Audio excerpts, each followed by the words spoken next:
As blacks and Hispanics, the biblical Israelites, the chosen ones of God, what we should memorialize this day is brotherhood. How we fought for freedom and we fought together. Nat Turner. He wasn't just resisting, he was fighting for the right to live as a human being. Nat was born into slavery in Virginia, where people were treated like property, whipped, bought, sold, separated from family. The system was designed to crush any hope of freedom. But Nat? He held on to his faith, his vision, and his fire. He believed he was chosen by God to lead his people to liberation. So in 1831, when a solar eclipse lit up the sky, Nat saw it as a sign.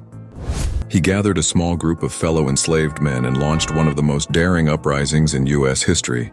For 2 days, they moved through plantations, freeing people and striking down those who upheld their oppression. It wasn't about revenge, it was about revolution. Around 5,000 black soldiers fought for the American side in the Revolutionary War. Some were promised freedom in return. Heroes like James Armistead, a double agent, fed false info to the British, changing the war's outcome. Others joined militias, fought in key battles, and stood for a freedom they hadn't yet been given. They fought with hope, courage, and resistance. Their stories were nearly lost, but now they're finally being told. Years before the Civil War, Mexico provided a place of refuge for many enslaved people fleeing bondage in the United States.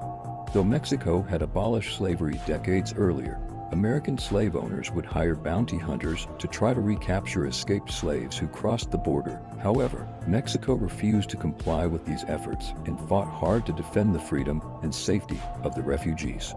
Mexican authorities confronted armed groups of slave catchers, leading to violent skirmishes where lives were lost on both sides. Despite the risks, Mexico steadfastly protected the human rights of escaped slaves, granting them asylum and starting new lives.